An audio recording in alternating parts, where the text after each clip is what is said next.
तो अब आपको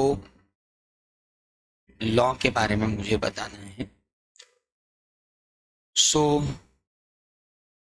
लेट्स हैव द सिलेबस। ये है हमारा सिलेबस।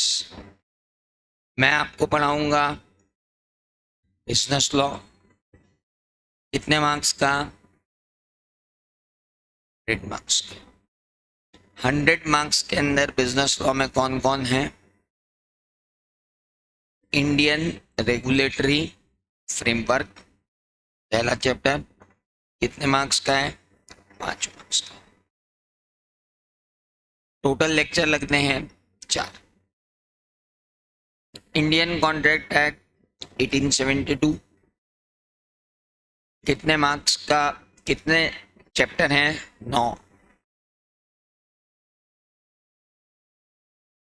कितने मार्क्स का? 30 मार्क्स का। लेक्चर लगेंगे 60। फिर है sale of goods act 1930। Chapter कितने हैं? 4। मार्क्स कितने हैं? 20।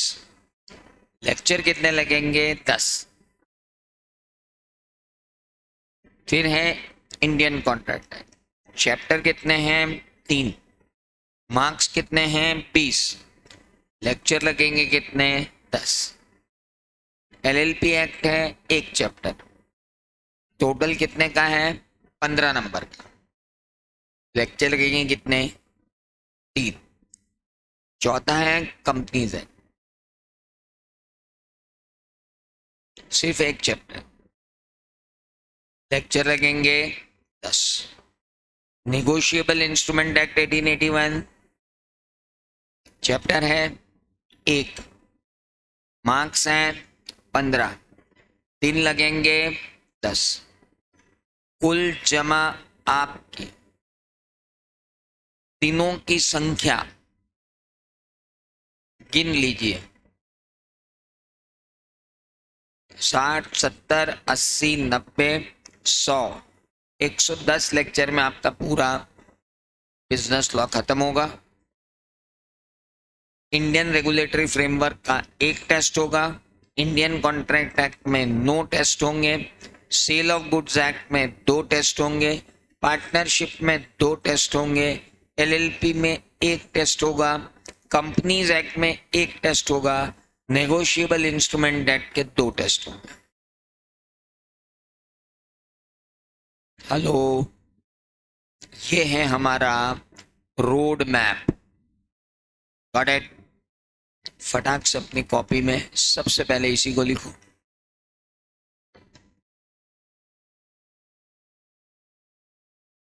उसके बाद होंगी 20 वर्कशीट और 3 मॉक टेस्ट। क्या क्या होगा? 20 वर्कशीट होंगी और 3 मॉक टेस्ट होंगे।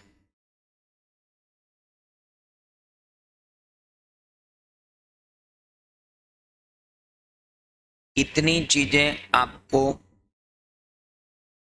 सिर्फ कमिट नहीं की जा रही हैं, ये पिछले 30 साल से डिलीवर हो रही है।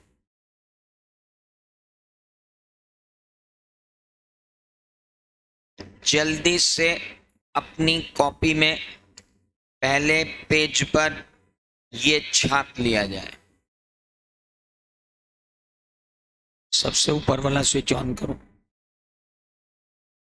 मेरी छोड़ के। आप चालू करो ना, एक एक करके बंद करते जाओ।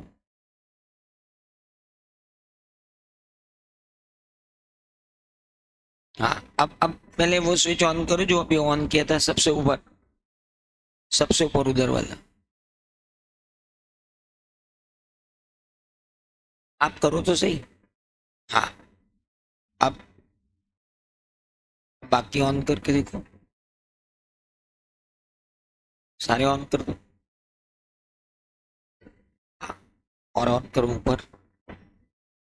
आपके उधर का कहाँ गया? ये तो मेरा है।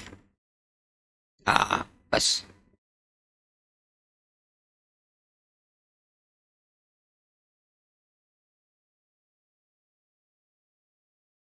ये पूरा प्लान है, इस पूरे प्लान को एग्जीक्यूट करना है अब अपने। अब इसमें एक चैप्टर होता है इंडियन रेगुलेटरी फ्रेमवर्क।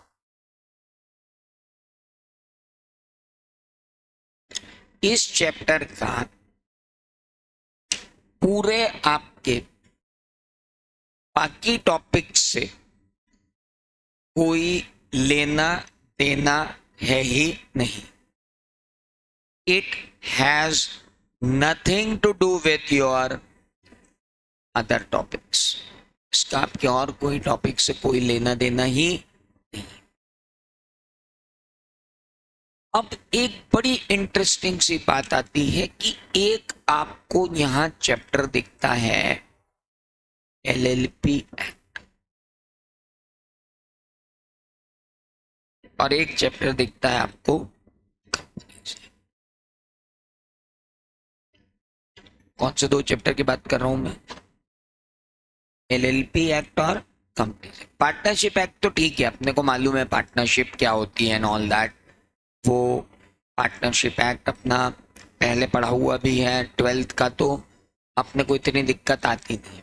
आपको स्कोरिंग मैं आपको बता रहा हूं कि आपकी लॉ की स्ट्रेटेजी क्या रहेगी।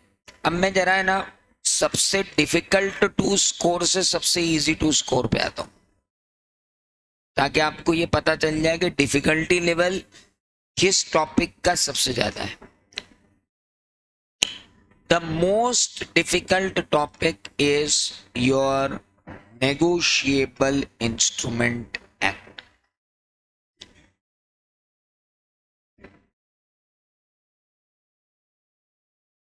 ये डिफिकल्टी के लेवल पर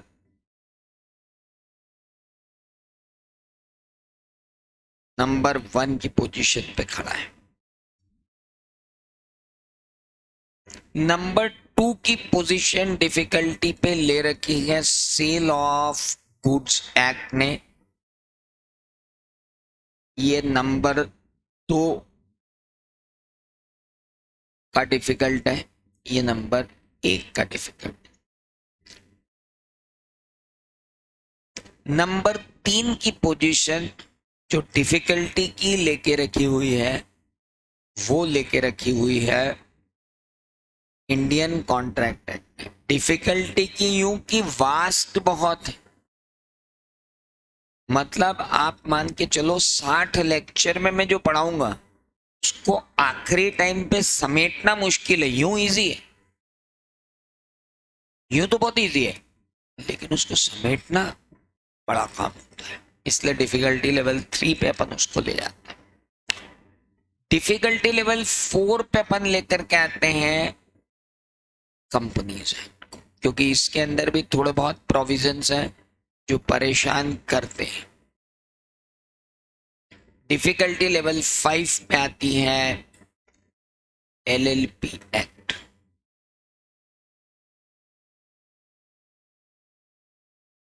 डिफिकल्टी लेवल 6 पे आता है खुद इंडियन पार्टनरशिप एक्ट, क्योंकि इसमें कुछ भी डिफिकल्ट नहीं। और सबसे इजी हो कौन? जिसमें कुछ भी नहीं है। तो अब आप देख लो कि आपको किस टॉपिक में कितनी ज्यादा मेहनत करनी। अब अपन अगर रैंकिंग दें टॉपिक को कि इन्वेस्ट कितना कर रहे समय और मार्क्स कितने हैं और डिफिकल्टी लेवल क्या है, तो मुझे बताओ एलएलपी एक्ट से अच्छा रेम्यूनरेटिव कम रिस्क वाला और कम समय लगाकर ज्यादा नंबर लाने वाला टॉपिक कोई दूसरा है ही नहीं। एलएलपी एक्ट मतलब आपके रिवीजन की चॉइस में सबसे पहले कौन होना चाहिए? LLP act. फिर कौन होना चाहिए? Companies act. फिर कौन होना चाहिए? Partnership act. फिर कौन होना चाहिए? इंडियन रेगुलेटरी फ्रेमवर्क, फिर कौन होना चाहिए, सेल ऑफ गुड्स एक्ट, फिर कौन होना चाहिए, नेगोशिएबल इंस्ट्रूमेंट एक्ट, सबसे आखिरी में रिवीजन में किसको लेंगे, इंडियन कॉन्ट्रैक्ट एक्ट को, क्योंकि एक तो बहुत बड़ा है, बहुत बड़ा है। मार्क्स भी मैक्सिमम कितने हैं, 30। हालांकि 1/3 ऑफ द पेपर कवर करता है, लेकिन बाकी 70 मार्क के लेक्चर गिन लो।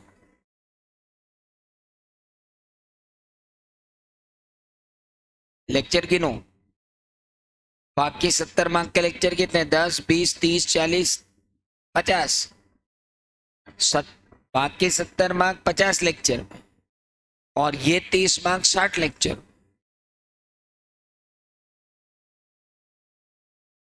दिख रहा है डिस्प्रपोजिशन।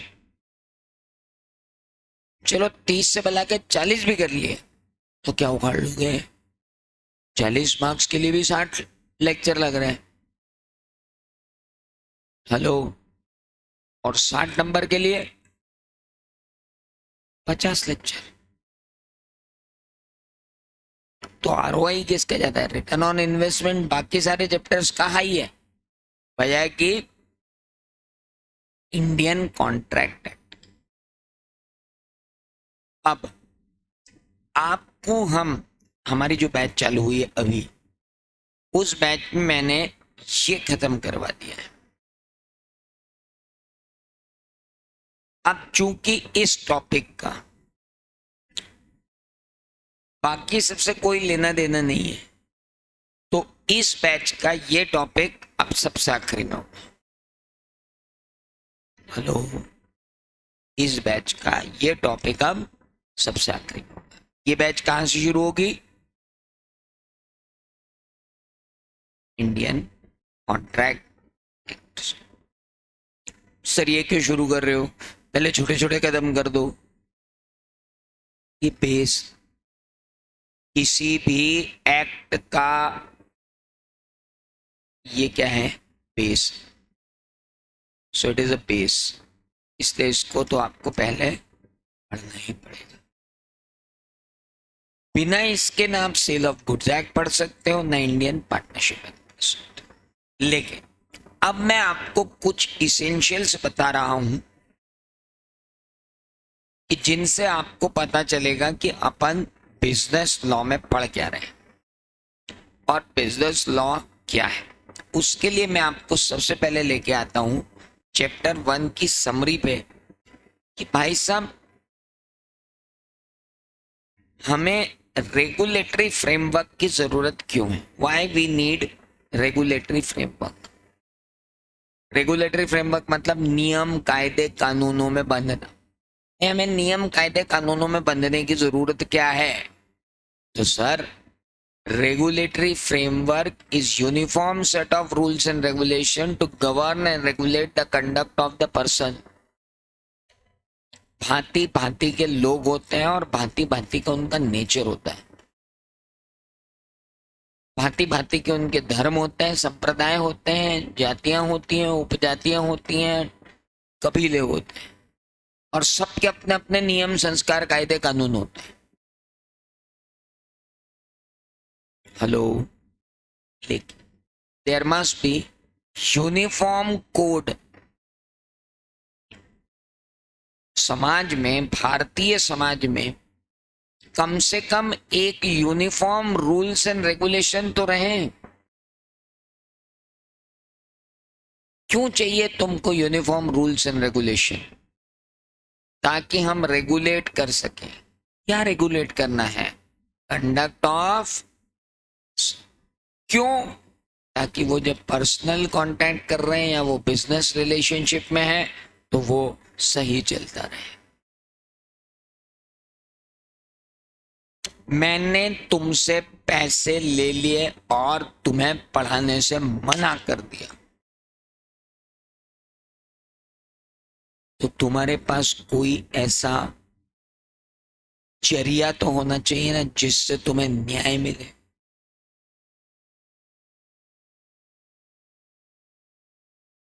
एक आदमी ने एक शादी कर ली और दूसरी लेडी के साथ रह रहा है, और पहली वाली को छोड़ रखा है और बच्चे भूखे मर रहे हैं। उसको न्याय पाना है तो कहीं तो जाना पड़ेगा, कोई जरिया तो हो न्याय दिलाने का। मेरे घर में किसी ने चोरी कर ली, मुझे न्याय पाने के लिए कुछ तो चाहिए ना। मैंने चलती गाड़ी से किसी को घायल कर दिया, उसको न्याय पाने के लिए कुछ तो चाहिए ना। Are you getting my point? अगर ट्रैफिक के रूल ना बनाओ और रेड ग्रीन येलो ना करो तो पूरे इंदौर में ट्रैफिक ही गुत्थम गुत्था होता रहेगा। तेज स्पीड पर गाड़ी चलाने पर चालान ना बनाओ तो लोग तेज स्पीड में गाड़ी चलाते रहेंगे। चोरी करने वाले को सजा न दें तो वो चोरी करता रहेगा। अपराध करने वाले को सजा न दें तो वो अपराध करता रहेगा। तो क्या सबको छुट्टा छोड़ दें? नहीं, सबके बिहेवियर को हमें क्या करना पड़ेगा? रेगुलेट करना पड़ेगा। We need to regulate and govern. क्या करना पड़ेगा? रेगुलेट। और क्या करना पड़ेगा? गवर्न। किसको? कंडक्ट। किसके कंडक्ट को? पर्सन। क्यों? ताकि वो जब रिलेशनशिप रखे पर्सनल या बिजनेस तो फेयर रहे। मेरे और आपके व्यक्तिगत जीवन में और व्यावसायिक जीवन में क्या डूज और डोंट्स रहेंगे? It is fixed by the Indian regulatory framework. भारतीय कानून व्यवस्था जो है, भारतीय नियंत्रण व्यवस्था जो है, वो ये सुनिश्चित करती है कि भारत में रहने वाले नागरिकों के ऊपर एक ऐसे रूल्स और रेगुलेशन का यूनिफॉर्म सेट लगाया जाए कि सबके व्यवहार बहुत ही संयत रहें, अनियंत्रित व्यवहार न करे कोई। Are you getting me? इसलिए हम लेकर आए क्या? लॉ। लॉ क्या है? अभी आपने देखा कि नियमों की जरूरत क्यों है, तो हमने कहा साहब नियमों की जरूरत इसलिए है क्योंकि हमें न्याय चाहिए। अच्छा, तो नियमों को किन रूपों में लाए गए? भारत के संविधान ने केंद्र सरकार और राज्य सरकार और लोकल गवर्नमेंट को इजाजत दी है कि वे कानून बना सकते हैं। तो लॉ क्या है? सेट ऑफ ऑब्लिगेशन और सेट ऑफ ड्यूटीज जो कौन इन्फोर्स कर रहा है? गवर्नमेंट। क्यों इन्फोर्स कर रही है? ताकि लोगों का भला हो सके और समाज में न्याय मिल सके। लॉ क्या है?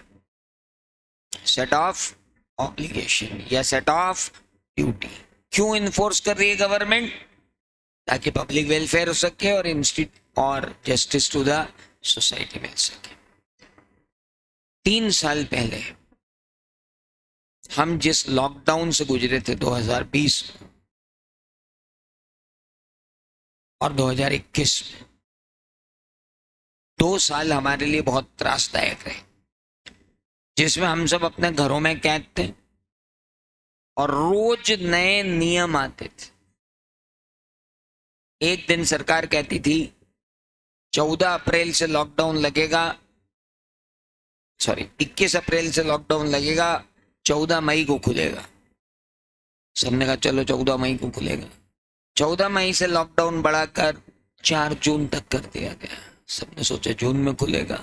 जून से बढ़ाकर 21 जून कर दिया गया। पूरा भारत 2 महीने तक घरों में कैद था क्योंकि बाहर बीमारी घूम रही थी। हमने लॉ और रेगुलेशन क्यों बनाए? हमने सेट ऑफ ऑब्लिगेशन और ड्यूटीज क्यों बनाई?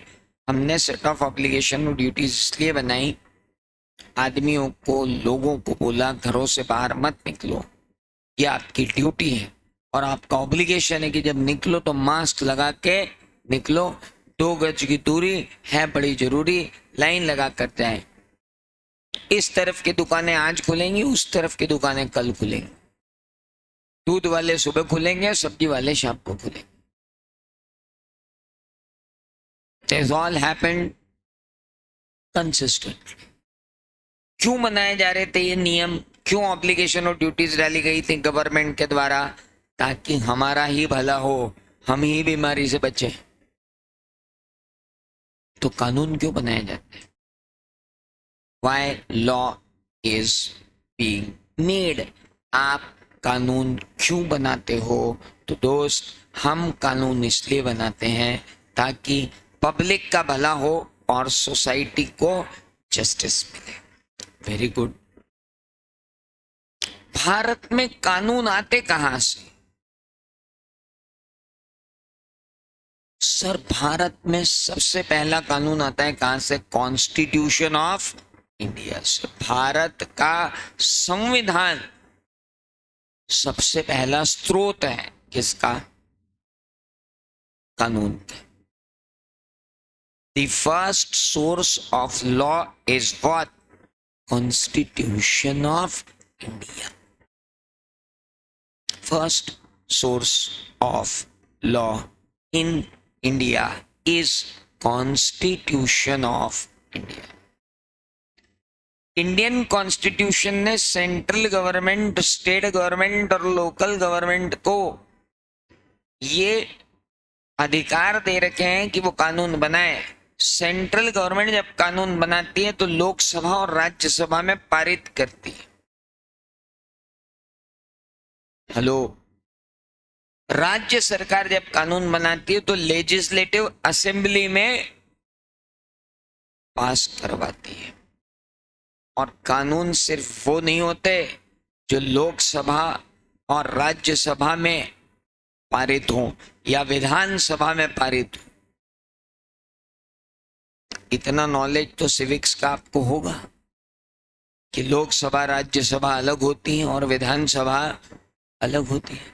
विधानसभा प्रदेशों में होती है, लोक राज्यसभा केंद्र में होती है। लोकसभा राज्यसभा से बिल पास होते हैं, वो केंद्रीय एक्ट बन जाते हैं यार, सेंट्रल एक्ट। जो स्टेट असेंबली से पास होते हैं वो कहलाते हैं स्टेट एक्ट। तो भाई लॉ क्या है, कहां से आते हैं लॉ? पहला लॉ आता है, लॉ लाने के पावर कहां से आते हैं इंडिया में? कॉन्स्टिट्यूशन ऑफ इंडिया, भारत का संविधान। फिर आते हैं कौन से laws? Laws which are coming out of Lok Sabha and Rajya Sabha as central laws. फिर आते हैं स्टेट लॉज। स्टेट लॉज कहां से आते हैं? लेजिस्लेटिव असेंबली से आते हैं। कौन से लॉज? State laws. इसके बाद कई बार सुप्रीम कोर्ट भी जजमेंट दे देते हैं, और अगर सुप्रीम कोर्ट ने जजमेंट दे दिया तो फिर एग्जिस्टिंग कानून की भी नहीं चलती। किसने जजमेंट दे दिया? Supreme court. अब देखिए, आपकी जनरेशन एक अलग जनरेशन है, हमारी जनरेशन एक अलग जनरेशन थी। हमारी जनरेशन के समय जो कानून थे, आपकी जनरेशन के समय जो कानून बन रहे हैं, उनमें बहुत अलग फर्क है। क्योंकि हमारे समय इतनी ओपन माइंडनेस नहीं थी, आपके समय में वो ओपन माइंडनेस है। अभी अभी आप अगर सुप्रीम कोर्ट के कुछ डिसीजंस देखोगे तो वो आपके जमाने को हमारे जमाने से बहुत अलग करते हैं। हमारे जमाने में हम बोलते थे एक नॉर्मल लड़का और एक नॉर्मल लड़की, that those two persons are only acceptable creature in the society। लेकिन आज के जमाने में सुप्रीम कोर्ट और अगर LGBTQI जैसे कोई मामले हमारे जमाने में आते थे तो उन्हें गैर कानूनी घोषित कर दिया जाता था। हमारे जमाने में LGBTQI थे ही नहीं। हमारे जमाने में सिर्फ एक रिलेशनशिप होती थी, पति पत्नी, दैट्स इट। इसके अलावा सारी रिलेशनशिप को कानून द्वारा असंवैधानिक घोषित कर दिया गया था, जिसे हम बोलते थे अवैध संबंध। कानून ने मना कर दिया था। अभी सुप्रीम कोर्ट ने आके बोला कि देखिए, नॉर्मल दो लोग जो होते हैं उनके नॉर्मल हार्मोन्स वो होते हैं कि they attract to each other. Girls and boys will attract to each other because of their natural hormone, but in some people that hormonal imbalance is there. If that hormonal imbalance is there, they may not attract to the opposite gender, they will attract to the same gender. और अगर वो दो same gender के लोग एक साथ अपनी जिंदगी बिताना चाहते हैं तो आपको ऑब्जेक्शन क्या है? हम कह रहे नहीं सर, ये तो व्यवस्था के प्रतिकूल है, दो लड़के दो लड़कियां नहीं, ये व्यवस्था के प्रतिकूल है, सामाजिक ढांचा बिगड़ जाएगा, ये हो जाएगा, वो हो जाएगा। सुप्रीम कोर्ट ने कहा आप दो लोगों को जो एक साथ नहीं रहना चाहते जिंदगी भर बांध कर क्यों रख रहे हैं?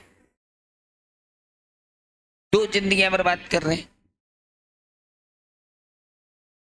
अरे बोले सब सुधर जाएगा शादी के बाद। It's not that. Supreme court came out with a verdict that no, these all are now not illegal। तब जाकर हमारे सारे एक्ट के अंदर भी क्या हुआ परिवर्तन, कि भैया जिनको जैसे रहना है रहो, इलीगल नहीं। तो नाउ इंपॉर्टेंट इज कि सुप्रीम कोर्ट आ गया तो क्या ये भी कानून बन गया? हाँ, ये भी कानून बन गया। क्या हमारे जमाने में ऐसा कानून बन सकता था? नहीं बन सकता था। आपके जमाने में बन सकता है, because everyone is very open to every kind of, an acceptability बढ़ गई आपकी। हमारे जमाने में मतलब आप कैसी बातें कर रहे हैं? मतलब जो काला बच्चा था उसको हम कालू ही बोलते थे और जो मोटा था उसको मोटू ही बोलते थे। मतलब घर में नाम ही रखे जाते थे, कालू, मोटू, छोटू। इसमें कहीं कोई बॉडी शेमिंग नहीं थी, ना कोई रेसिज्म था। आज आप रख के देख लो किसी का नाम कालू, हमारा बच्चा इसका नाम कालू क्योंकि ये काला है। आप बोल के देख लो अपने ही बच्चे को काला। कांट। सो चीजें बदलती हैं, सामाजिक ढांचे बदलते हैं, सामाजिक विचार बदलते हैं, तो कानूनों को भी क्या होता है, बदलना पड़ता है। तो कई बार सुप्रीम कोर्ट आते हैं और वो आके बोल देते हैं कि विज्ञापनों में से ऐसी चीजें हटाओ जिसमें ये बोला जाता है कि मैं काली हूं, मुझे गोरा लगने के लिए क्रीम चाहिए। काला हटाओ, गोरा हटाओ, तुमको जो बेचना है बेचो। These are the laws. आज आपको कोई भी एडवर्टाइजमेंट ऐसा नहीं मिलेगा कि मैं काली थी मैं गोरी हो गई, जेल में डाल देंगे उसको। पागलपन है। Equality. So now the openness is coming in society. So for that, Supreme Court, High Court, they are coming up with their decisions, and those decisions also become what? Binding. वो भी क्या बन रहे हैं? कानून। And then says there are customs and usage. Customs and usage. Custom and usage क्या होता है? आप अपने भारतीय संयुक्त हिंदू परिवारों की बात करो। संयुक्त परिवारों का नियम था कि माता पिता सबसे छोटे बेटे के साथ रहेंगे।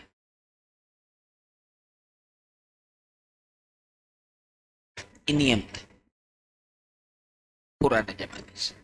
आपके 4 बेटे हैं तो माँ बाप 4 बेटे में से आखिरी समय में माँ बाप किनके साथ रहेंगे? छोटे के साथ। उसके बहुत सारे कारण, क्योंकि बड़ा बेटा भी बूढ़ा होने वाला होगा जब माँ बाप बूढ़े हो रहे होंगे, तो वो नहीं संभाल पाएगा। छोटे बेटे के यहाँ भी क्या होगा? सबसे छोटा होगा, यंग होगा, जिम्मेदारी उठाने में सक्षम होगा, उसके बच्चे भी छोटे होंगे, दादा दादी की देखरेख में वो बड़े होंगे। ये एक कस्टम था, ये एक अपने हिसाब से था। कई समाजों में आज वो नियम लागू है। उन समाजों के जो पंच बैठते हैं का बहुत क्लियर कहना होता है कि माँ बाप तो छोटे बेटे के साथ रहेंगे, ये नियम है तो नियम है। अब ये नियम कहाँ से आया, किसी कानून ने लाया क्या? नहीं, this came out of custom and trade. चलो, आपको कोई बंदा मकान किराए पे दिखाने के लिए ले गया, अब आपने उससे बात ही नहीं की कि कितने पैसे लेगा। अब जब आपने मकान ले लिया तो उसने कहा भाई साहब 1 महीने का किराए की दलाली मेरी।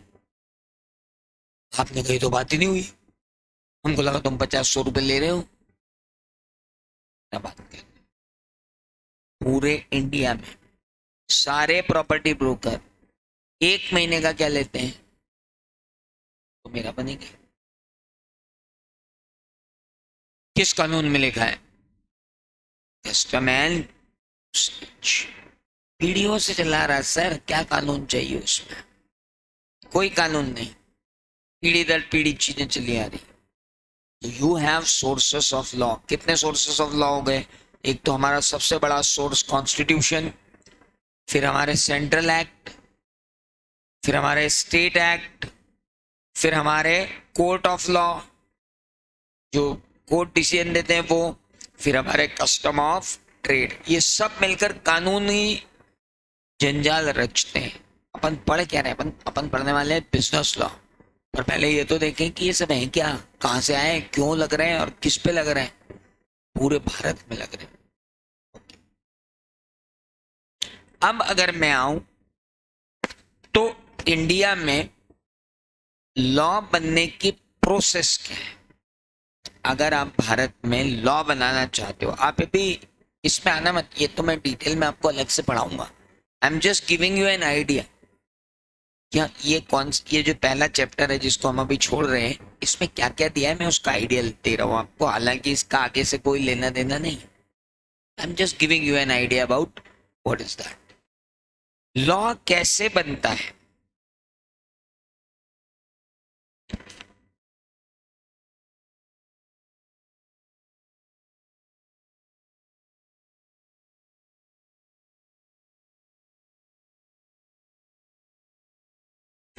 सो प्रोसेस ऑफ लॉ क्या है? तो सर सबसे पहले तो सामाजिक समस्या आती है